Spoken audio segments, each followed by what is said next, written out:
Então, obrigado, Pavel. Vamos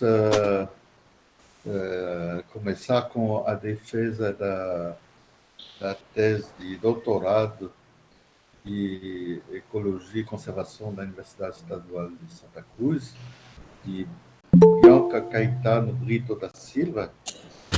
O título é Relação e traços funcionais de insetos com características da paisagem, um destaque para a formiga da Mata Atlântica. E, de antemão, eu vou agradecer a Bianca, que aceitou de participar com essa defesa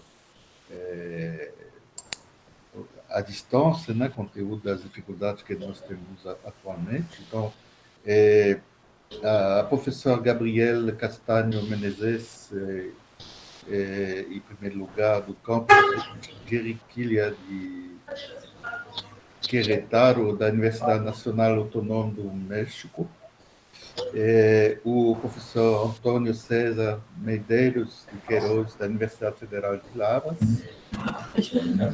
o Dr. Felipe Martello Ribeiro, do Instituto Tecnológico Vale, o professor Elmo Borges Azevedo Bosch, da Universidade Federal de Rio Grande do Norte. E quero agradecer também o professor Pavel Dodonov, da Universidade Federal da Bahia, como orientador e que sempre se faz presente para ajudar todo o grupo da micologia, que eu quero agradecer também. E eu quero agradecer o público enorme que está se fazendo presente para assistir à apresentação de Bia. Então, Bia, a palavra para você agora. Você tem 50 minutos, mais ou menos, né, para apresentar o seu trabalho. Certinho. Eu vou desligar o microfone aqui, tá? Tá, certo. Bom dia, pessoal. Eu agradeço também aí a banca e as pessoas que estão presentes aí para prestigiar o trabalho. Se por acaso a conexão ficar ruim, vocês podem enviar alguma mensagem por chat, fazer algum sinal, que eu estou conseguindo ver também todo mundo aqui do meu lado direito, certinho? Então, eu sou Bianca Caetano Brito da Silva, eu sou aluna do PPG, Ecologia e Conservação, né, de pós-graduação em Ecologia e Conservação da Biodiversidade pela Universidade Estadual de Santa Cruz, e faço parte do Laboratório de Mimecologia e também do Laboratório de Ecologia Espacial da UFBA. Então, minha tese é sobre estudo sobre a relação entre traços funcionais e morfológicos de insetos em função da qualidade do seu hábito. Então, eu fui orientada pelo professor Dr. Jacques Delaby e orientada pelo professor Dr. Pavel Dodonov.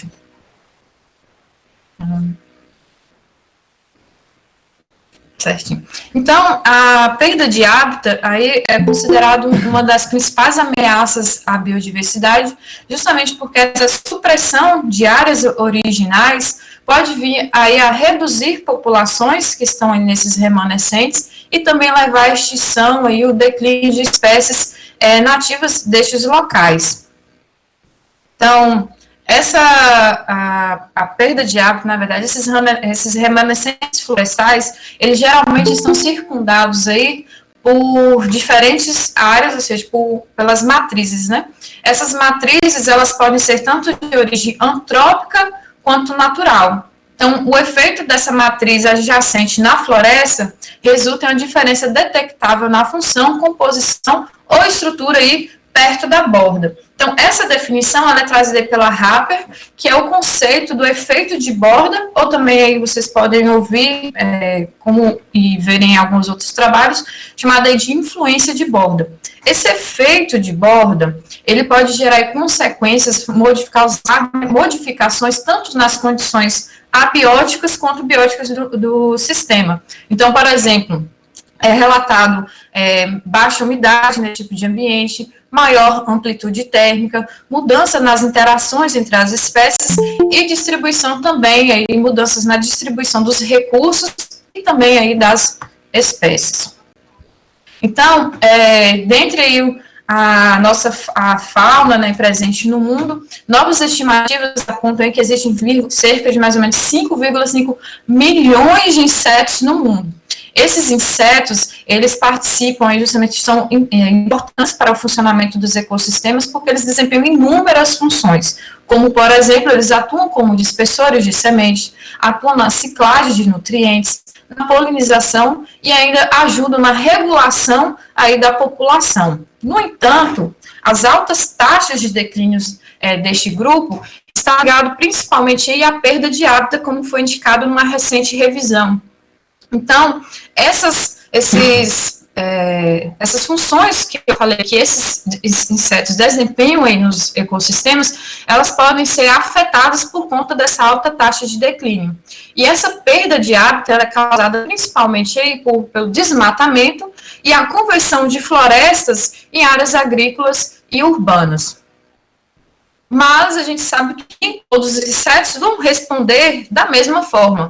Isso porque essa resposta ela varia de acordo com os traços de história de vida que esses insetos têm, então como que eles se relacionam com o meio. Isso que vai ditar aí a sensibilidade das espécies, se elas vão ser mais vulneráveis ou não, se algumas espécies de insetos, inclusive, elas podem se beneficiar desse tipo de alteração na paisagem.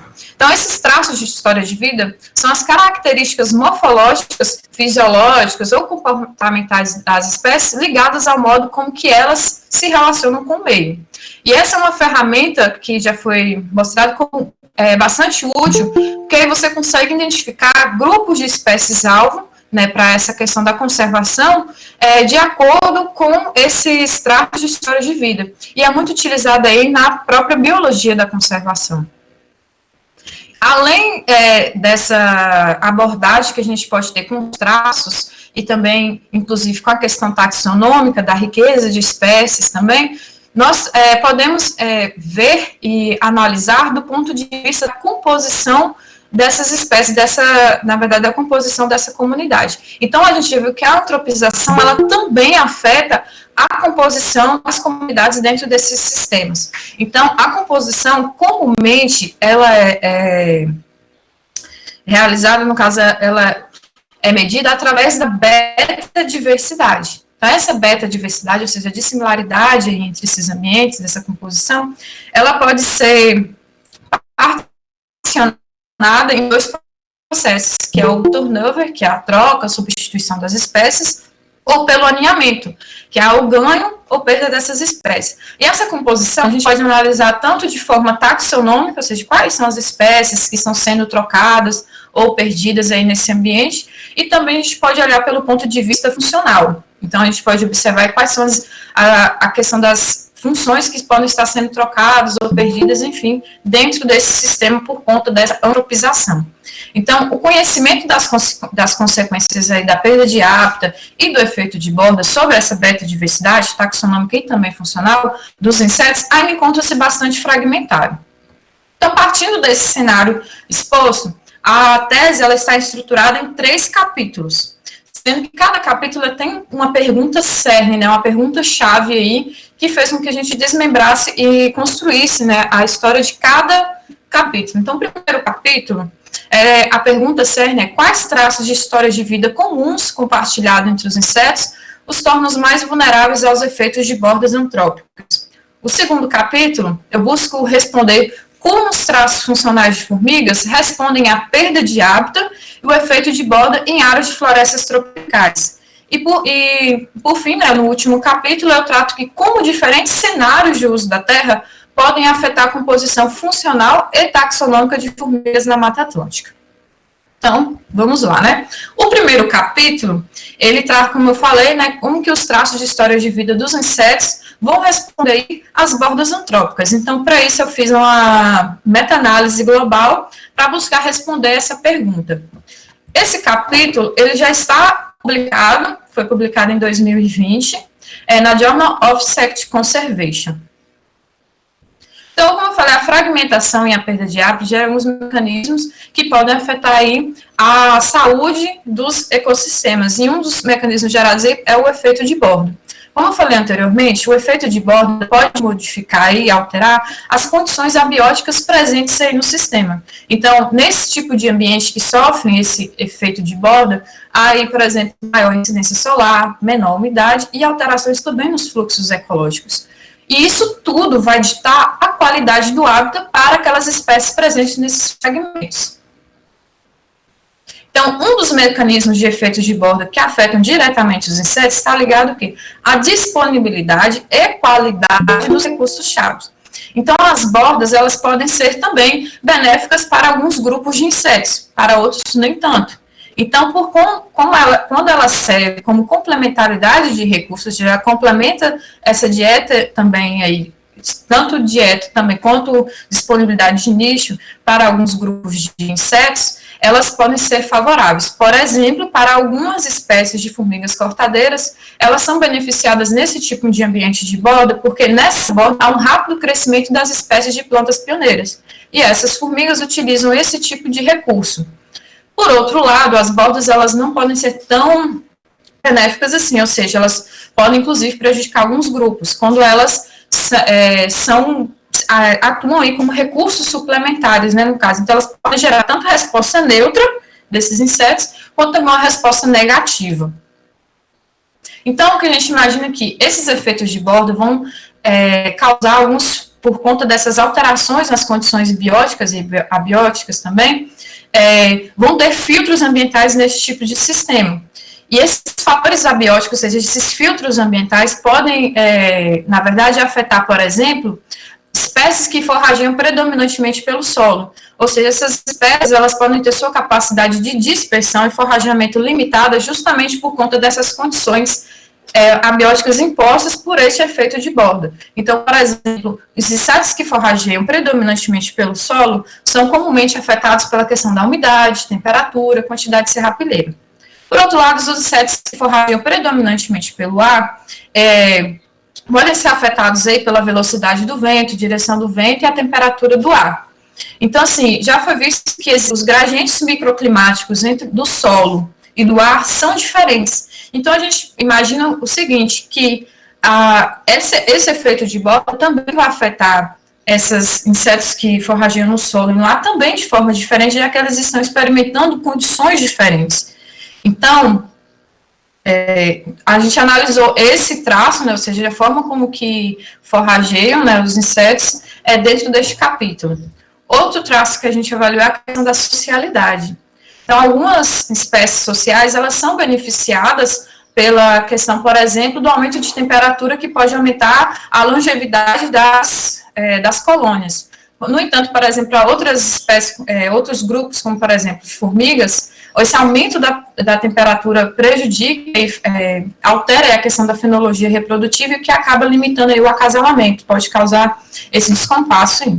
Mas também, dentro do grupo de formigas, existem, por exemplo, que eu falei lá no início, as formigas cortadeiras, que se beneficiam, por exemplo, de plantas pioneiras presentes nesse ambiente de borda. Então, assim, os resultados são principalmente idiosincráticos. Então, é preciso que a gente investigue, de fato, e faça, por exemplo, que a gente fez aqui, uma meta-análise global, ou seja, faça a reunião desses vários estudos que já foram feitos para ver se existe um padrão de resposta ou não, se é positivo, negativo ou neutro.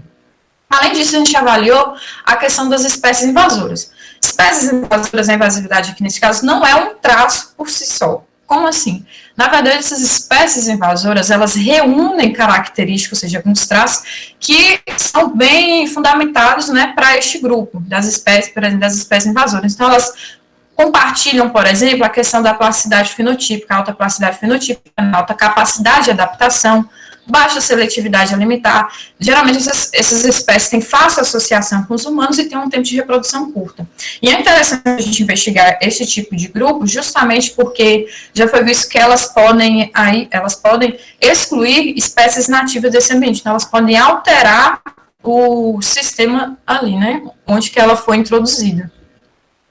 Então, partindo dos pressupostos, a gente fez as predições. A gente imagina, por exemplo, né, que as espécies que são sociais e espécies não invasoras e espécies que forrageiam predominante pelo solo, elas vão ter preferência pelo hábitat de interior, ou seja, pelo interior da floresta. enquanto que as espécies que não são sociais, espécies invasoras e que forrageiam pelo solo, elas vão ter preferência pelo hábitat de borda. Então, para isso, a gente fez uma meta-análise global, porque utilizamos artigos de diferentes países que foram investigados também em diferentes países, em diferentes regiões, que gerou aí, no caso, a gente colocou essas palavras-chave.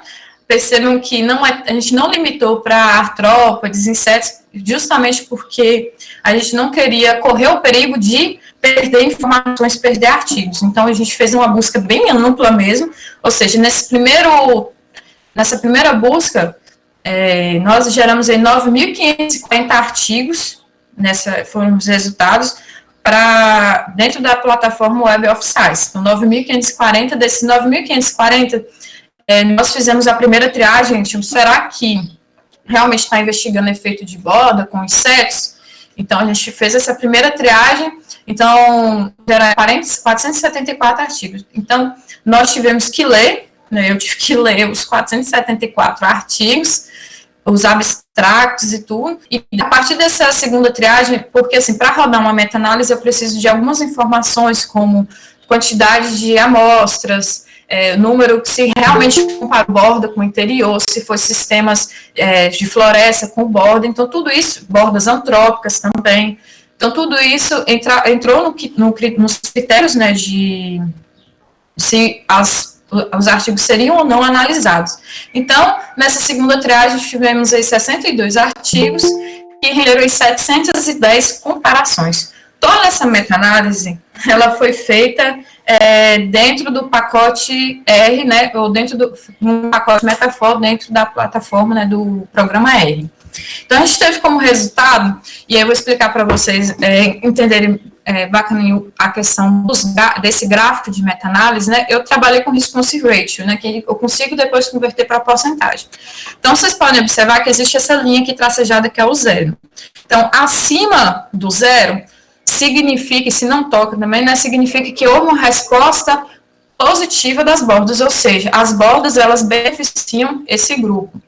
Se está aqui para baixo, é porque houve uma resposta negativa. Então, as bordas, elas geram um efeito negativo sobre o grupo que eu estou trabalhando, sobre o traço. Então, por exemplo, neste caso aqui, dos insetos sociais, a gente pode observar que a riqueza diminuiu em torno de 22%. Há uma queda de 22% em média da riqueza de insetos sociais em áreas de bordas antrópicas. E há mudança de pelo menos menos 10% da abundância de insetos sociais em áreas de bordas antrópicas. Por outro lado, a gente vê que insetos sociais teve um aumento de 6% em áreas de bordas antrópicas. Quando a gente analisa os insetos que forrageiam pelo solo e pelo ar, a gente tem o seguinte: que os insetos que forrageiam pelo solo têm aí a abundância diminuída em pelo menos 20% em áreas de bordas. Enquanto que os insetos que forrageiam predominantemente pelo ar têm aí a riqueza aumentada em 5% em ambientes de bordas. E, por fim, com as espécies invasoras, a gente percebe que há um aumento de pelo menos, em média, né, de 132% das espécies invasoras em áreas de bordas antrópicas. Então, a gente pode observar o seguinte, que nós vimos que existe uma resposta positiva dos insetos que forrageiam predominantemente pelo ar, justamente porque esses insetos eles podem usar essas bordas como recursos complementares aí, também de espaço para movimento, como foi visto para algumas espécies de borboletas e díptera. Então, essas áreas abertas, elas servem aí como rotas também de dispersão, e essas espécies voadoras, elas têm uma alta capacidade de dispersão. Então, elas são particularmente eficientes também na localização de recursos quando eles estão escassos ou também distantes. Essas estratégias, elas são mais vantajosas e mais eficientes nessas áreas de borda. Por outro lado, a gente viu que os insetos que forrageiam pelo solo, eles foram afetados negativamente pelas bordas.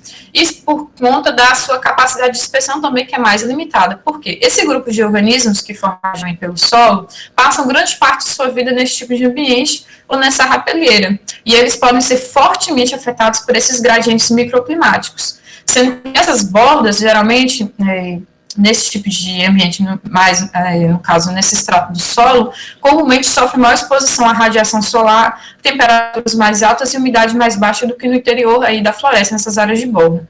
E isso, com certeza, isso na verdade afeta aí a fisiologia e a atividade de forrageamento. Isso pode explicar o baixo número desse grupo nas bordas. Outro fato muito interessante que a gente destaca nesse trabalho foi a questão das respostas dos insetos sociais. Então, os insetos sociais mostraram preferência por hábitos mais no interior do que na borda. Então, embora a estrutura de uma colônia seja mais eficiente para a busca de recursos, defesa e sua manutenção, obviamente, vai requerer, então, quantidades maiores. Então, elas precisam de locais, obviamente, favoráveis para fundar essa colônia, e há uma competição também, se tiverem colônias próximas, pelos mesmos recursos. Então, além disso, elas têm um local de nidificação, geralmente é permanente, e são ativas aí durante todo o ano. E as bordas oferecem para essas espécies, para essas colônias, um ambiente fortemente estressante e pouco atraente devido justamente a essas maiores variações abióticas, né? E que são capazes, inclusive, de afetar a saúde das colônias. Então, acreditava-se por muito tempo que alguns grupos estavam realmente fortemente associados às bordas e a gente fazia essa extrapolação desses resultados, como, por exemplo, a formigas cortadeira e a Apis mellifera. Por exemplo, a Apis mellifera tem as abelhas generalistas, ela tem a capacidade de nidificar uma ampla variedade de condições e seu forrageamento contempla uma grande diversidade de flores nativas, também exóticas. No entanto, essas espécies elas são consideradas aí de importância econômica e talvez por isso elas tenham ganhado tanta atenção e tenha sido associado justamente às bordas antrópicas e essa informação foi extrapolada para todos os grupos de insetos sociais. Mas a gente tem que tomar cuidado, e isso serve como alerta também, essa questão dessa extrapolação, porque como a gente viu no trabalho, os insetos sociais como um todo são aí afetados negativamente e que essas espécies que, por exemplo, têm maior frequência nas bordas, na verdade, elas são exceção à regra. Além disso, nós vimos que a questão das espécies invasoras. As espécies de insetos invasoras são altamente favorecidas pelos bordos, ou seja, teve um aumento de 132% nesse tipo de ambiente. Isso por conta da alta capacidade de adaptação que essas espécies têm, a baixa seletividade alimentar, o tempo de reprodução curta, além de fazer o uso extensivo dos recursos disponíveis. Isso é um problema porque a falta de predadores, provavelmente naturais, ali, favorece o estabelecimento e o crescimento populacional dessas espécies nesse tipo de ambiente. Isso é complicado e serve também como alerta, porque essas espécies invasoras, elas podem excluir, inclusive levar ao declínio das espécies nativas. Um exemplo clássico que nós temos aí, da formiga argentina, a formiga Lineptema umili, que em outros trabalhos foi visto onde que ela foi introduzida, né, onde que teve esse problema com essa formiga, a comunidade de formigas nesses ambientes, a comunidade de formigas nativas foi fortemente alterada pela presença dessa espécie. Então, o que a gente conclui desse primeiro capítulo é que o efeito de borda sobre os insetos pode sim ser parcialmente previstos a partir de um pequeno conjunto de características aí de histórias de vida, e a gente viu que aqueles insetos que forrageiam principalmente no solo e os insetos sociais, essas duas características, elas tornam mais vulneráveis aos efeitos de bordas antrópicas. Então, se a gente for pensar e analisar quais são os insetos que forrageiam predominantemente no solo e são sociais, a gente entra aí na questão dos cupins e das formigas, que são dois grupos aí que merecem uma atenção. Então, as futuras pesquisas, a gente imagina que seja interessante incorporar esses traços de história de vida das espécies e pode ir além, por exemplo, trabalhar com mobilidade, biogeografia, hábitos de forrageamento, modo de reprodução, estrutura social, tudo isso você consegue também trabalhar e incorporar nos trabalhos aí de riqueza, em composição, enfim. Então, é interessante porque esse tipo de ferramenta ajuda a sugerir os grupos de insetos mais sensíveis, como a gente viu ali, cujas características de história de vida indicam que são de maior preocupação aí para a conservação.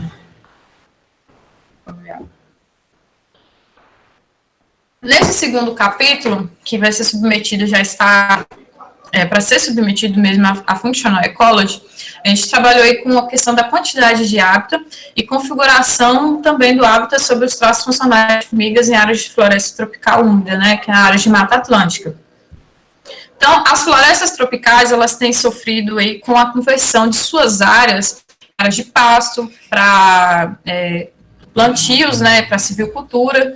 Então, essa conversão dessas florestas, elas permitem aí, na verdade, elas abrem espaço para a questão do declínio e também da extinção das espécies que estão ali presentes nesses remanescentes originais. Então, por exemplo, de acordo com a hipótese da quantidade de hábitat, a quantidade de espécies ela pode ser predita quase que, exclusivamente, na verdade, pela quantidade de hábitat que restou ali.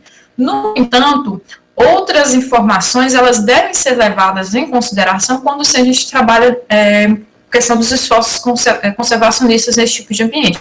Não só a quantidade de hábitat pode afetar ali as espécies presentes, mas também, por exemplo, a configuração, o contexto da paisagem. Por exemplo, a importância da matriz, né? Se elas estão, esses conjuntos de fragmentos, por exemplo, se eles estão imersos em matrizes não permeáveis, ou de baixa permeabilidade ou alta permeabilidade, né, se essa matriz circundante ela é muito próxima, muito parecida com as florestas tropicais, né, que estão ali ou não. Então, tudo isso também vai discutir a questão de como que as espécies elas vão responder a esse tipo de perda, né, essas interferências humanas.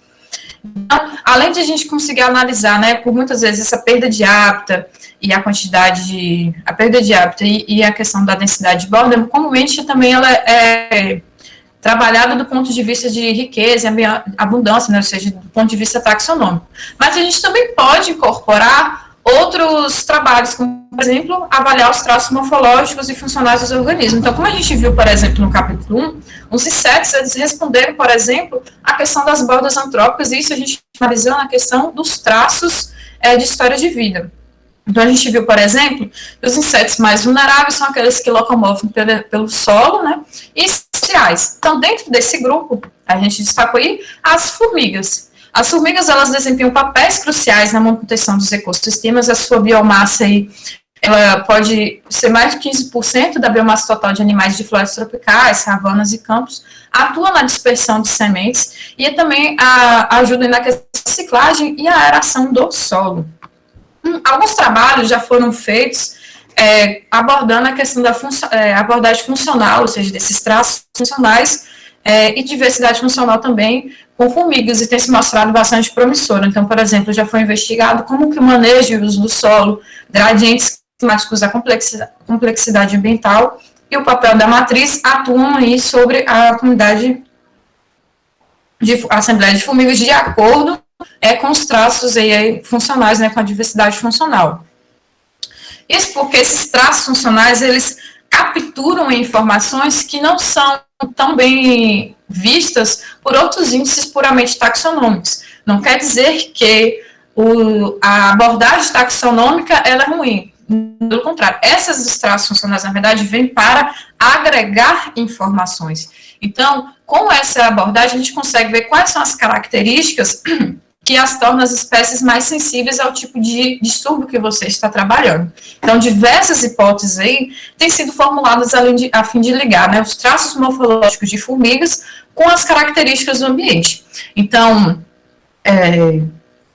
por exemplo, né, alguns traços funcionais que a gente trabalhou nesse capítulo, foi aqueles traços ligados à locomoção, modo de aquisição dos recursos, capacidade sensorial. Então, por exemplo, a gente trabalhou com as pernas, né, ou seja, o tamanho de fêmur das formigas. Então, é visto, por exemplo, que formigas com pernas maiores, elas conseguem se movimentar mais rápido e sua área de forrageio é ampla. Por outro lado, formigas que têm pernas menores possivelmente são mais dependentes de áreas florestais. Então, o tamanho da perna da formiga está comumente relacionado com a capacidade, por exemplo, de resistência às altas temperaturas. Olha que interessante, porque como ela tem a perna maior, ela consegue distanciar o corpo mais do solo. Então, quando ela faz esse movimento de forrageio, ou seja, ela consegue caminhar mais rápido, ela consegue fazer esse resfriamento do corpo com esse movimento de convecção do ar. Então, ela consegue suportar aí capacidade de ter um suporte maior a essas altas temperaturas. Então, ela, por exemplo, esse tipo de traço já foi incorporado em estudos que trabalham, por exemplo, com a complexidade ambiental e com gradiente de vegetação. Outro traço interessante é o da mandíbula, porque o tamanho da mandíbula também vai dizer o quanto a questão da captura de presas, o tamanho da captura de presas, né? E se as formigas podem ser predadoras ou não. Além disso, isso está linkado, por exemplo, com o modo de aquisição dos recursos. Então, eu consigo fazer esse link ou seja, ligar esse tipo de traço, por exemplo, da mandíbula com a questão do modo de aquisição dos recursos. Outro traço interessante é o clypeon, que está ligado ao modo também de aquisição dos recursos, porque as formigas que têm esse clypeon maior, elas são consideradas formigas nectarívoras, geralmente elas se alimentam de recursos líquidos. Outro traço que a gente analisou é o escapo antenal, né? O escapo antenal, olha que interessante, ele está ligado à capacidade sensorial das formigas. Então, é como se a antena, ela é responsável por captar informações, por exemplo, de marcadores químicos, trilhas de feromônios, para forragear e se orientar. Então, o tamanho desse escapo define a capacidade de percepções químicos, sensoriais e táteis. Então, a partir disso, a gente formulou algumas hipóteses e predições que linkam justamente, por exemplo, a riqueza taxonômica, funcional e esses traços com a cobertura florestal, ou seja, com a quantidade de floresta, de hábitat, e também com a densidade de borda. Então, por exemplo, a gente imagina que ambientes com maior quantidade de hábitat vai oferecer maior quantidade de microhábitats e recursos alimentares, e isso vai ser atrativo para diversas espécies. Então, a gente imagina que quanto maior a cobertura florestal, maior vai ser a riqueza de formigas. Por outro lado, ambientes que experimentem uma alta densidade de borda vão ter a riqueza taxonômica reduzida.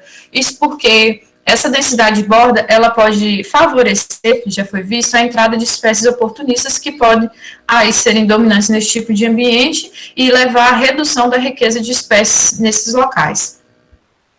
Em relação à riqueza funcional, como eu falei, áreas que têm maior cobertura florestal, né, paisagens com maior cobertura florestal, ou seja, com maior quantidade de hábitat, vão oferecer recursos para tanto alimentares quanto de microhábitat, e vão abrigar aí, provavelmente espécies com diferentes funções.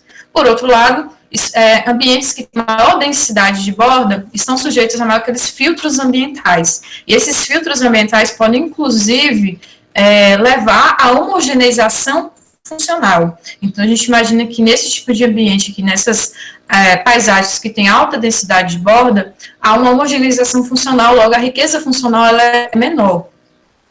Em relação ao fêmur, como eu falei, ela está ligada à capacidade de dispersão, a questão da resistência às altas temperaturas. Então, a gente imagina que áreas que têm maior quantidade de hábitat vão ter maior disponibilidade de recursos. Além disso, as formigas menores, geralmente elas forragem, que têm as pernas menores, elas forrageiam mais próximos ao ninho. E essas formigas geralmente são dependentes de floresta. Então, a gente imagina que áreas que têm maior cobertura florestal, as formigas vão ser menores, né? Esse tamanho de fêmur vai ser menorzinho. Em relação à densidade de borda, a gente imagina que vai ser o contrário, né? Então, áreas com alta densidade de borda vão ter essas mudanças nessas condições abióticas. Então, as formigas que elas são menos sensíveis a essas alterações, elas vão conseguir sobreviver nesse tipo de ambiente, por conta daquela questão, por exemplo, do movimento de convecção, conseguir fazer o forrageio em áreas maiores. Então, nesse caso, paisagens que têm maior densidade de borda, vão abrigar formigas com tamanho de pernas maiores.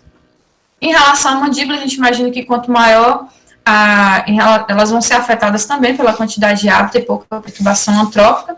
Então, a gente imagina que quanto maior a perturbação antrópica, menor vai ser a questão do tamanho das mandíbulas, ou seja, isso vai afetar a quantidade e variedade de quantidade de presas. Então, a gente imagina que ambientes com maior cobertura florestal vão abrigar formigas com tamanhos de mandíbulas maiores por conta da oferta desses recursos, né, que são maiores nesse tipo de ambiente também.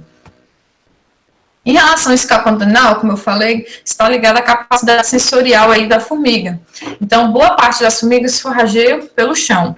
Então, já foi visto, por exemplo, áreas que têm maior densidade de borda e menor cobertura florestal apresentam uma complexidade estrutural maior e a disposição dos elementos da superfície do solo também são diferentes. Então, por exemplo, ambientes tropicais com maior exposição à borda, a quantidade de liteira lenhosa caída pode ser até 60% maior do que aqueles locais com menor influência de borda.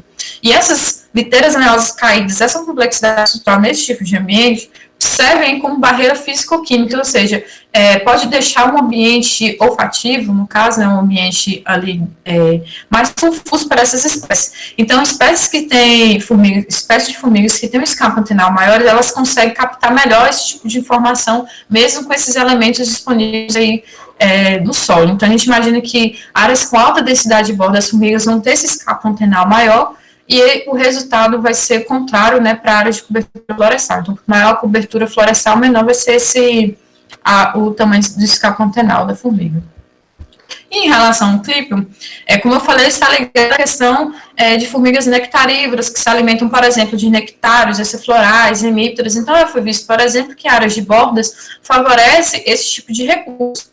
Então, a gente imagina que áreas com alta densidade de bordo vão ter aí formigas, vão abrigar formigas com clípios maiores. Enquanto que áreas de cobertura florestal, que tem pouca cobertura, ou seja, que são mais afetadas pela antropização também, vão ter maior disponibilidade de plantas pioneiras, e essas plantas pioneiras, elas também são atrativas, por exemplo, tem muitos nectários exciflorais, e que pode ser atrativo, um recurso atrativo para espécies de formigas que têm esses clípios maiores. Então, essas são as nossas predições.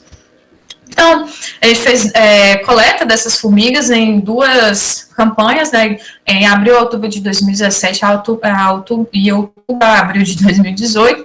Foram 20 paisagens que diferem entre si aí na questão também da cobertura florestal de 2,5% a 100%, e essas 20 paisagens, elas são distribuídas em 2 regiões. E 2 regiões que são bastante distintas no contexto da paisagem também. Então, percebam que aqui foi na Bahia, no sul da Bahia, sul, extremo sul, sendo que aqui nessa região, que a gente chama de alta cobertura florestal, HFC, esse sistema, as paisagens, nós percebemos que elas estão mais conectadas, né, que é esse verdinho, que é as florestas, e elas estão imersas em matrizes de sistemas agroflorestais, por exemplo, Cabruca, que corresponde, por exemplo, a 22% da paisagem, e também de seringueiras.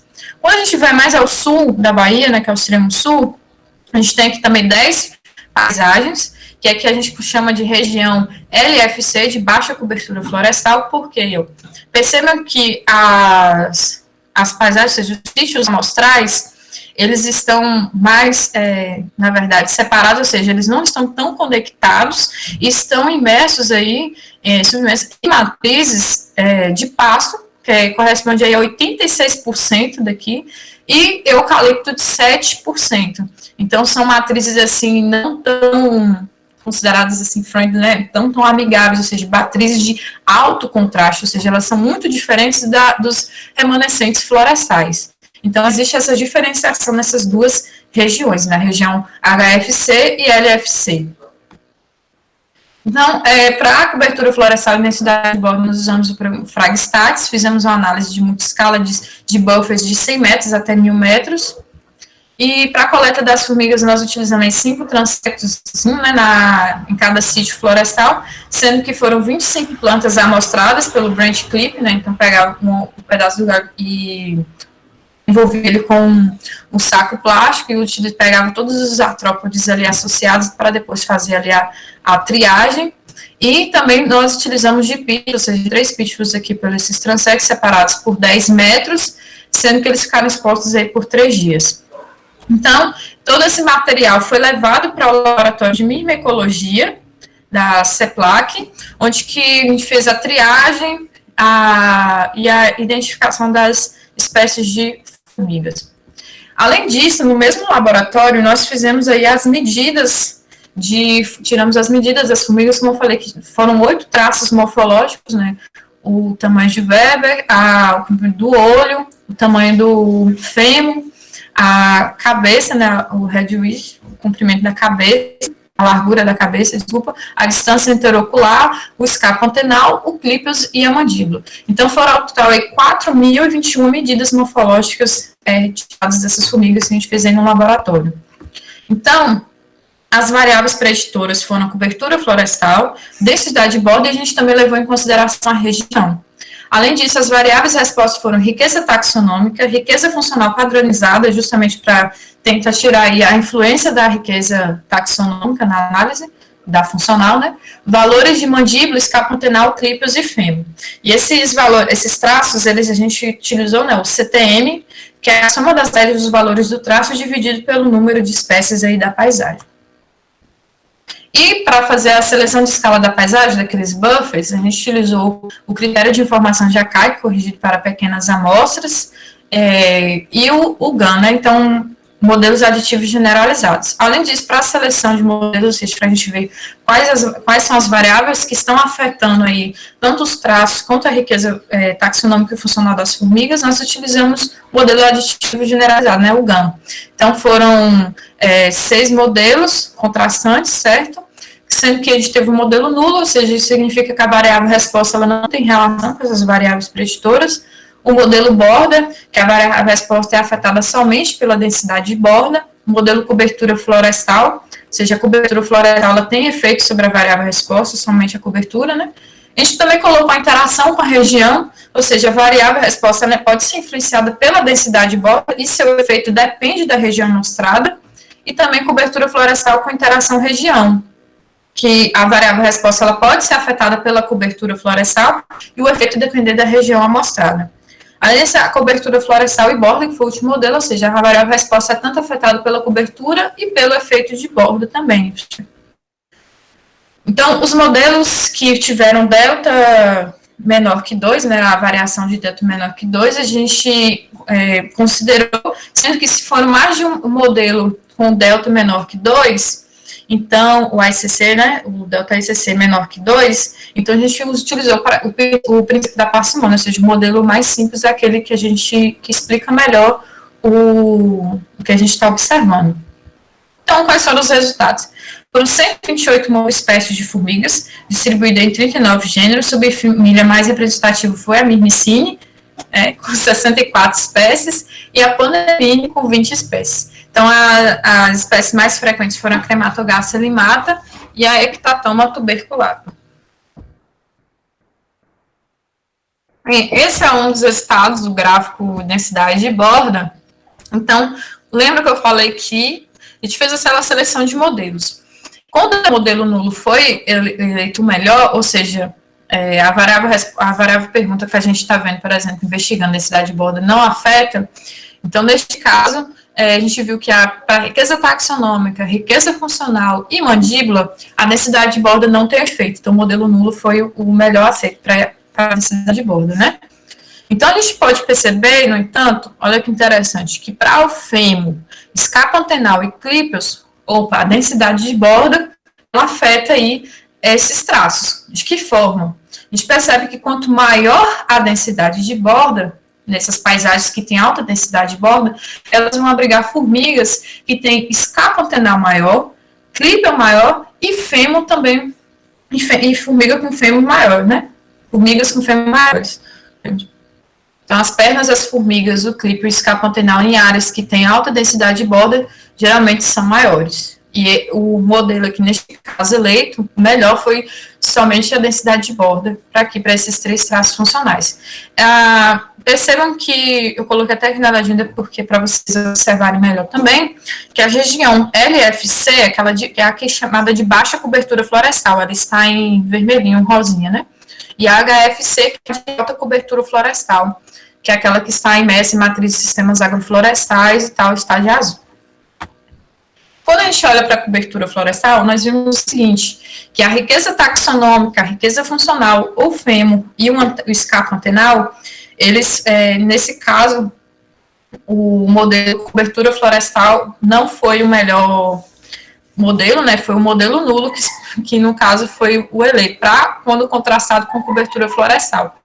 No entanto, a gente percebe que, para mandíbula e clípeos, o melhor modelo foi de cobertura florestal com interação da região, ou seja, o efeito da cobertura florestal, sim, afeta a questão dos traços funcionais de mandíbula e clípeos ali das formigas, mas esse efeito, ele depende da região amostrada. Neste caso, da região de de baixa cobertura florestal. Esse aqui, eu troquei aqui, desculpa. Então, a região HFC é a que está a HFC é de alta cobertura florestal e a LFC de alta. Perceba que nessa região de alta cobertura florestal, As formigas, elas apresentam clípeos maiores em baixas coberturas, tá vendo? Dentro dessa região. Enquanto que a mandíbula aqui, ela é maior, geralmente em ambientes com baixa cobertura florestal, mas dentro dessa região aqui, a AFC.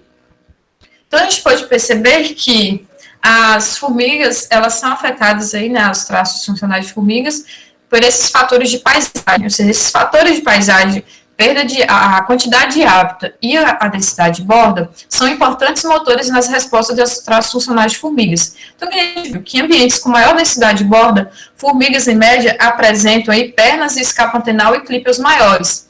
Então, esses tipos de características é bem comum em formigas generalistas de hábitat e com dieta onívora. Então, foi interessante porque em outras meta-análises também a gente pode perceber que esse tipo de insetos, de formigas também, é muito comum nessas áreas de bordas antropizadas.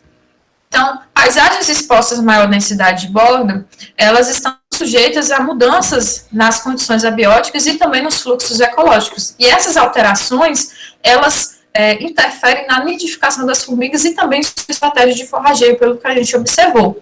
Então, formigas com pernas pequenas, geralmente elas nidificam em solos, ou serrapilheira, que estão aí poucos expostos, preferem lugares poucos expostos à insolação direta.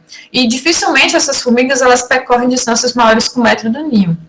No entanto, formigas com pernas maiores, elas provavelmente têm vantagem em locais com recursos limitados, ou seja, elas conseguem cobrir áreas mais distantes, são mais velozes no forrageio, porque ela consegue, a velocidade no forrageio permite que ela consiga fazer esse resfriamento do corpo, e isso é estratégia extremamente valiosa em ambientes mais expostos à incidência solar, como essas paisagens, esses sítios que estão mais expostos à alta densidade de borda. Em relação ao escapo antenal, a gente percebe que ela está ligada justamente aí à questão da percepção sensorial das formigas. Então, essas mudanças na configuração tridimensional na superfície também afetam a questão, selecionam formigas com esse escapo antenal maior nesse tipo de ambiente de borda. Então, como eu falei, em ambientes tropicais, a maior exposição à borda pode ter aí a quantidade de liteira luminosa nesse tipo de ambiente até 60% maior do que ambientes que não estão aí sendo influenciados pela borda. E essa configuração, essa liteira oleosa, né, caída, deixa o ambiente olfativo mais confuso e favorece, por exemplo, espécies que têm escapo antenais longos, porque elas conseguem ser mais eficientes aí na comunicação química. Além disso, esses ambientes, eles têm maior exposição à luz solar, e isso aumenta aí a taxa de evaporação e decomposição dos feromonos. Então, a questão de formigas terem escapo antenais aí maiores nesse tipo de ambiente é uma estratégia também valiosa, e por isso que talvez a gente tenha visto que as bordas estão selecionando, né, atuando aí como filtros para esse tipo de traço. E um fato interessante é que para a mandíbula a gente imaginou que, né, nós hipotetizamos inicialmente que áreas mais conservadas vão ter maior oferta de presas, e aí as mandíbulas vão ser maiores, né, vão abrigar formigas com mandíbulas maiores. Não foi o que a gente viu. Na verdade, nós vimos que o contexto regional interfere, essa resposta depende do contexto regional, e isso só foi visto, na verdade, para aquela região de alta cobertura florestal. Então, provavelmente por conta da quantidade de ponerina ali presente, das neoponeras, né, que estão presentes nessas paisagens com menor cobertura florestal dentro dessa região. Quando a gente foi investigar, né, quais são essas paisagens com menor cobertura florestal, nós vimos que elas estão principalmente circundadas por remanescentes com matrizes mais amigáveis. Quais são essas matrizes, assim, de baixo contraste? São sistemas agroflorestais, as cabrucas. E os últimos trabalhos, a gente viu que essas formigas, que são consideradas aí predadoras, que têm essas mandíbulas maiores, elas costumam utilizar esse tipo de ambiente, né, esses sistemas agroflorestais, porque a área desses sistemas, dessas matrizes, ela é muito parecida, muito próxima da vegetação original e tem essas estratificações. Então, talvez seja por isso que a gente viu esse tipo de padrão somente para a região de alta cobertura florestal, né, HFC. A LFC a gente não conseguiu detectar isso, provavelmente também porque essas formigas elas podem não estar utilizando aquelas paisagens ali por conta da questão da diferença da matriz, porque lá as matrizes na outra região é pasto, eucalipto, e não tem essa cobertura florestal muito próxima à vegetação original, né? E por fim a gente viu o CLIPAS, né, ou seja, que está ligado à aquisição de recursos, então, ligada às formigas que apresentam clipas maiores, elas geralmente se alimentam de líquidos açucarados secretados por homópteros, mas tem uma interação muito forte, por exemplo, com plantas com nectários extraflorais, e essas plantas e esses homópteros geralmente são mais abundantes em áreas abertas no interior da floresta. Então, é comum a gente ver, por exemplo, as subfamílias, né, da Lycoderium e Formicina em áreas de bordas florestais. Por fim, a gente viu que a densidade de borda e cobertura florestal não foram bons preditores aí da riqueza funcional e taxonômica de formigas. No entanto, apesar de não termos detectado a influência dessa densidade de borda e da cobertura florestal sobre a riqueza funcional de formigas, a gente viu como que esses atributos operam em cada traço aí de forma singular. Então, a gente imagina para as futuras pesquisas, né, que analisem também o grau de isolamento, o tipo de matriz circundantes. E a gente percebeu que as respostas consistentes nos traços nos revelam que é possível usar também essa ferramenta para julgar quais espécies de formigas podem ser mais vulneráveis aos efeitos causados aí pelas mudanças nas florestas tropicais úmidas. E isso é interessante quando a gente trabalha, por exemplo, com formigas que têm uma biologia pouco conhecida. Então, a gente pode utilizar esse tipo de informação. Por fim, no último capítulo, eu trato sobre a beta-diversidade taxonômica e funcional de formigas em diferentes cenários de uso da terra, e um exemplo aí na Ileia baiana. Então, a gente viu que a conversão dessas florestas tropicais, elas ameaçam diretamente a riqueza das espécies e também a composição das espécies presentes ali. E isso afeta, inclusive, um dos principais componentes da biodiversidade é a beta-diversidade. Essa beta-diversidade, como eu falei, ela trabalha na questão dos processos. A gente consegue investigar a organização das espécies numa comunidade. Então, eu posso analisar e ver se os processos estruturantes dessa comunidade estão ligados principalmente à perda ou ganho de espécies ou à substituição, né, troca, que é chamado de turnover das espécies. Então, com essa análise, com essa perspectiva, a gente pode analisar e ver quais são as espécies consideradas vencedoras, as winners, ou as espécies perdedoras, ou seja, aquelas que estão sendo prejudicadas com esse tipo de mudança, né, da paisagem. Então, a perda de hábitat e isolamento, geralmente eles são fatores limitantes para a dispersão das espécies. E as matrizes, quando elas são mais permeáveis, elas facilitam o fluxo de espécies e também de funções entre os sítios. Então, existe uma maior similaridade na composição, ou seja, alta compartilhamento de espécies entre os sítios, entre os fragmentos, quando, por exemplo, essas matrizes são mais permeáveis, elas estão conectadas, mais conectadas entre si, entendeu? E isso aí vai ditar se a diversidade beta vai ser maior ou menor. Então, no caso, como a beta-diversidade está ligada à dissimilaridade, então, quanto maior for o fluxo de espécies em funções entre esses ambientes aí, menor vai ser essa diversidade beta quando eu analiso em conjunto. Então, uma das perguntas que a gente trabalhou foi justamente como que diferentes cenários de uso da terra podem afetar a composição funcional e taxonômica de formigas na Mata Atlântica. Então, a gente analisou 2 cenários completamente diferentes, que é a região HFC e a região LFC. Essa HFC significa alta cobertura florestal, né, que está em inglês. Essa região ela tem 50% de floresta, 22% de agrofloresta e 10% de seringueiro. E perceba como, agora acho que aqui ficou melhor para vocês observarem, como que as florestas, elas estão mais conectadas, os sítios, né, estão mais conectados, e eles estão imersos nesse roxinho, são as plantações de cacau, né, a agrofloresta, e o seringal em amarelo. Quando a gente vai mais para o sul da Bahia, né, que são os outros 10 sítios, a gente percebe que tem 86% daqui é pasto, 30% aqui é floresta e 7% eucalipto. Além disso, essas 2 regiões, elas estão dentro de uma mesma sub-região biogeográfica. Isso quer dizer que não há uma barreira natural a separar. Por exemplo, existe o rio Jequitinhonha, que passa aqui embaixo, mas ele não faz essa separação entre esses dois ambientes, certo? E nenhuma cadeia montanhosa, nada, uma barreira, não existe uma barreira geográfica natural que faça a separação, a distinção entre esses dois locais. Na verdade, esses dois cenários, eles são diferentes entre si por conta justamente do uso da terra, como a gente pode observar aqui no mapa. Então, para avaliar as diferenças taxonômicas entre esses dois cenários, taxonômicas e funcionais, esses dois cenários de uso da terra, nós utilizamos a Permanova, nós realizamos o PCA, o NMDS, para a gente conseguir visualizar diferenças nessa composição, se realmente tem ou não diferenças entre essas duas regiões. Nós utilizamos a análise do ENVIFIT para ver quais espécies são as principais motoras na dissimilaridade, e a gente fez a beta-diversidade taxonômica e funcional. As coletas dessas formigas, elas foram as mesmas do capítulo 2, e as medidas morfológicas também foram tiradas daquela do capítulo 2. Nós utilizamos a beta-disper para comparar os valores de beta-diversidade taxonômica e funcional a partir de 9.999 permutações. Tudo isso foi analisado dentro do programa R.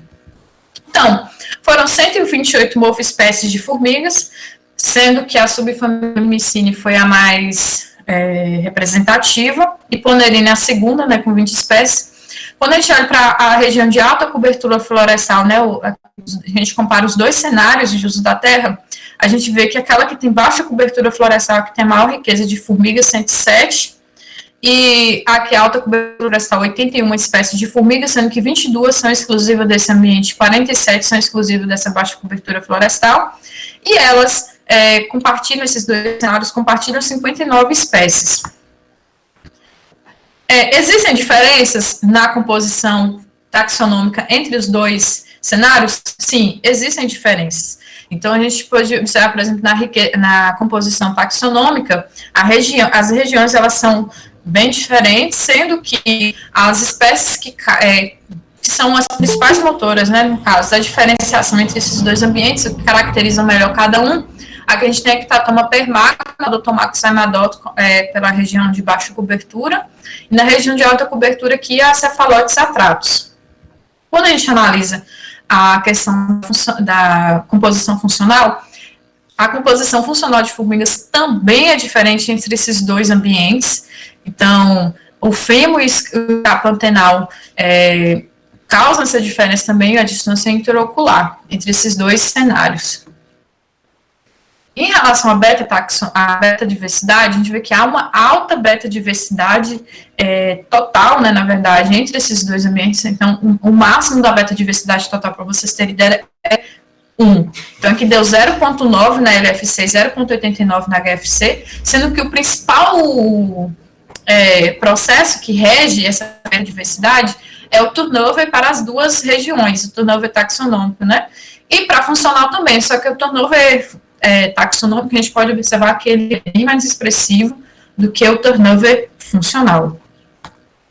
Então, quando a gente compara a questão da beta-diversidade, né, entre os dois ambientes, os dois cenários, a gente percebe que tanto para a taxonômica quanto para a funcional total não tem diferença. Quando a gente olha para a questão da substituição das espécies, olha que interessante, a gente vê que para as regiões de baixa cobertura florestal, o turnover taxonômico, ou seja, a substituição de espécies é superior àquele visto, por exemplo, para regiões da HFC, né, de alta cobertura florestal, ou seja, as substituições de espécies, ela ocorre com maior frequência, ela é maior aqui nessa região, nesse cenário, do que na região de alta cobertura florestal. Isso para substituições de espécies, para funções não teve aí diferença. Então, o que a gente pode observar é que as comunidades, as assembleias de formigas, entre esses dois cenários de uso da terra, diferem entre si, tanto na composição e quanto na função. Então, a gente percebe, por exemplo, que existe um impacto direto, ou seja, indireto, nas assembleias dessas formigas. Como eu falei anteriormente, não existe uma barreira aí natural separando essas duas regiões. Elas contrastam, de fato, no tipo de uso do solo aí, no cenário de uso da terra. Então, essa ação-troca provavelmente está atuando aí como barreira geográfica e ajudando na questão limitando aí a dispersão dessas espécies de formigas nesses ambientes. Então, elas estão modificando, inclusive, a composição das espécies de formigas. Isso a gente pode ver, por exemplo, quando a gente analisa as espécies que são as principais motoras aí nessas diferenciações. Então, a gente viu que a Ectatuma permagna do Maxamadopsis, elas são muito frequentes, na verdade, elas são mais comuns nessas regiões de baixa cobertura florestal. Quando a gente analisa essa região, a gente percebe, como eu falei anteriormente, que ela é composta basicamente na sua matriz ali de pasto e eucalipto. E interessante que essas formigas, por exemplo, a Ectatuma permagna, ela é bem comum em áreas de eucaliptais e a Notomax hematops em áreas de pasto. Isso sugere que esse tipo de exposição a essas matrizes estão favorecendo a substituição das espécies florestais por aquelas com requerimentos de hábitos similares aos que são encontrados na matriz. Essas formigas, elas são comumente encontradas em ambientes também antropizados. Por outro lado, nós vimos que a Cephalorhynchus atratus, ela está ligada mais a essas regiões de alta cobertura florestal, nesse cenário, e ela geralmente nidifica em ramos de árvores, ela requer também, aí, provavelmente, maior quantidade de espécies arbóreas, que tem nessas regiões. E interessante porque essas regiões aqui, sítios, né, que a gente já mostrou dentro dessa região de alta cobertura florestal, estão imersos em matrizes de sistemas agroflorestais. Interessante que essa Cephalorhynchus atratus, ela é muito comum nesse tipo de sistema também. Então, a gente percebe a importância da matriz também nesses sítios florestais. Então, o que está acontecendo é que espécies com requerimentos de hábitos similares aos que são encontrados na matriz também são encontrados aqui nos sítios amostrais, nos remanescentes florestais. Outro ponto que a gente viu em relação à função, nós vimos que o escapo antenal e o fêmur são diferentes entre esses tipos de regiões. Então, esse tipo de característica, né, de formigas com escapo antenal maior e fêmur, como eu falei anteriormente, está muito ligado às espécies generalistas com dieta onívora. Isso está ligado também ao ralhamento da cobertura florestal, está favorecendo esse tipo de espécies, provavelmente, nesse ambiente. Então, as espécies especialistas de bordas e comum na matriz, está tendo essa diminuição, né, dessas espécies mais vulneráveis aos efeitos da perda de hábito desses fragmentos nessa região. O que a gente viu é que a beta-diversidade, ela é muito alta, né, tanto para HFs, quanto para as duas regiões, inclusive a taxonômica e a funcional, sendo que a taxonômica é superior aí à funcional. E o principal processo que rege a beta-diversidade nesses dois ambientes é o turnover. Então, essa maior exposição dos fragmentos à matriz potencializa essa divergência taxonômica na comunidade de formigas, ao favorecer a troca, a substituição das espécies de especialistas de floresta por outros que já estão presentes na matriz. Então, a gente viu também que o turnover, ou seja, a substituição de espécies, ela é maior para a região de baixa cobertura florestal. E isso é interessante porque esse padrão também foi visto nessas duas mesmas regiões, contrastando aí, para aves, que tem uma dispersão mais limitante para as espécies especialistas de floresta do que para as espécies generalistas. Ou seja, ambientes que são menos similares entre si, devido aos níveis elevados de antropização, estão gerando estruturas de assembleias taxonomicamente e funcionalmente distintas. Isso serve aí como alerta, um probleminha, na verdade, é que essas regiões provavelmente têm baixa redundância funcional. Então, alguns fragmentos, eles podem conter funções ecossistêmicas únicas. Então, a alta redundância funcional, ela auxilia na questão que proporciona, por exemplo, maior resiliência das funções diante de perturbações. Então, são ambientes que têm maior redundância funcional, eles estão provavelmente comparados com outros com baixa redundância, menos sujeitos aí, por exemplo, à questão de eventos de extinção. Então, a gente pode observar que a qualidade ambiental de uma paisagem ela pode ser severamente comprometida devido à exposição da matriz de alto contraste e também pelo raleamento da cobertura florestal. Isso porque a gente viu que existe uma alta taxa de substituição de espécies. Essa alta taxa de substituição de espécies, olhando pelo lado conservacionista, o que a gente pode imaginar? Que nesses fragmentos dessas regiões que nós analisamos aí nessa ideia baiana, é necessário a priorização de um grande número de áreas para a conservação dos ambientes desses ecossistemas. Por quê? Inclusive funções e espécies únicas que estão mais suscetíveis ao evento de extinção. Então, é importante a gente trabalhar também com essa abordagem funcional e também com analisar pela beta-diversidade, para a gente entender como é a melhor estratégia de conservação aí para aquele ambiente. Então, a gente viu ao longo da tese que a perda de hábito e o efeito de borda, eles afetam aí a biodiversidade, pode ameaçar essa biodiversidade. Nós vimos que essa questão das bordas antrópicas e da perda também de hábito pode afetar, inclusive, o grande grupo, né, que é dos insetos, e a gente colocou em destaque neste trabalho as formigas. Então, a gente viu que as bordas antrópicas geram uma pressão sobre os insetos, principalmente em alguns casos, como de espécies invasoras, que podem ser, inclusive, beneficiadas por esse tipo de antropização. No entanto, outros grupos, como insetos sociais e que se locomovem pelo solo prioritariamente, também podem ser, na verdade, afetados negativamente. A gente viu que o contexto de ocupação antrópica modifica e pode alterar a organização e composição das espécies de formigas, isso tanto do ponto de vista funcional e taxonômico. Essas exposições à matriz, ela deve ser levada em consideração nos trabalhos, né, de conservação, e nós vimos que os pequenos fragmentos, na verdade, os fragmentos dessas regiões que nós trabalhamos, estudando, também devem ser incorporados aí no plano de conservação. A gente viu que a perda de cobertura florestal e a densidade de borda atuam na seleção de traços funcionais de formigas. Isso é importante a gente ver como que cada traço responde a cada situação, como eu falei, né, que se a gente se deparar com formigas, que é uma biologia pouco conhecida, a gente pode utilizar desse tipo de abordagem para tomar decisões. E os estudos futuros, a gente aponta que é interessante incorporar essa variação nas características morfológicas dos insetos, aí para trabalhar com os esforços conservacionistas, ou seja, se torna uma ferramenta indispensável quando a gente quer trabalhar com ecologia e conservação dos insetos, para ver justamente a consequência desses efeitos antrópicos. Então, eu agradeço a CAPES pela concessão de bolsa, ao PPG Ecologia e Conservação, que eu fiz parte, ao ESC, ao Laboratório de Ecologia da UFBA e ao LEAC pela ajuda nas coletas, aos meus 2 orientadores, né, que foram imprescindíveis desde o mestrado me acolheram, ao Laboratório de Microecologia, que apoiou desde de almoço, café da manhã, tudo, muita saudade da reunião da galera. Então, assim, foram pessoas especiais, são pessoas especiais, na verdade, que me deram força, ajudaram no trabalho do laboratório, todo mundo assim, muito unido, é um laboratório, praticamente uma família mesmo. Eu falei que eu não ia me emocionar, mas estou emocionando. O pessoal da Tribo Sais, o pessoal que compra na nossa loja, porque direto eles mandam mensagens de apoio, e isso faz toda a diferença, ainda mais no momento de pandemia.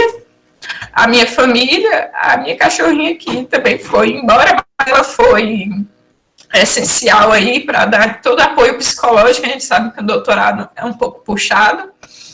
A família Paiva, que me acolheu também, inclusive, nesses últimos meses que eu tive Covid, foi muito complicado, muito difícil, mas deu todo o apoio.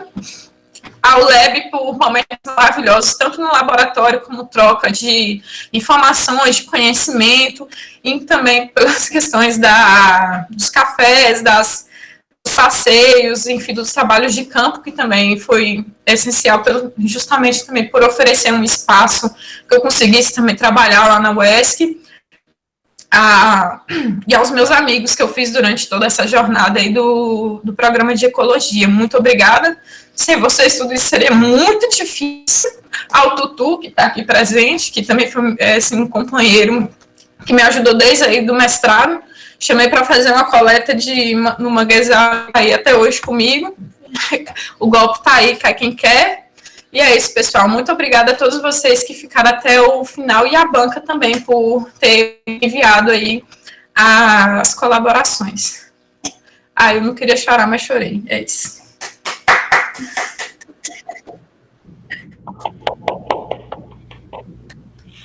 Bravo, Bianca, bravo. Foi uma apresentação um pouquinho longa, né? Eu acho. Mas foi muito legal. Acho que você passou muita informação para a galera, como vocês falam, e muito esclarecedor de todo o conjunto do seu pensamento. Aí dá para entregar muito bem as coisas. Acho que foi muito legal. Eu só queria, antes de passar a palavra para o banco, para os pareceres, eu só queria dizer que as informações que você falou sobre a morfologia, sobre o escape, principalmente, me remeta ao período da minha tese, há 40 anos atrás. Porque tem uma coisa que nunca foi muito bem analisada em minha micologia, que é uma observação, eu acho que de Forel, dizendo que as formigas, pelo tamanho do escape, quer dizer, o escape é só o suporte da parte sensorial da antena, que é o funículo, que é importante. Então, um gradiente de distribuição até a extremidade, vai se concentrar na maior parte dos órgãos sensoriais da antena. Então, o Forel chamou a atenção para uma provável sensibilidade topoquímica, principalmente topoquímica. Quer dizer, a base da antena, então o escape, permite ao funículo de aumentar a distância entre os dois pontos de percepção sensorial das formigas. Quanto maior o escape, maior o funículo, maior a distância sentida, né, percebida do ponto de vista olfato pelas formigas.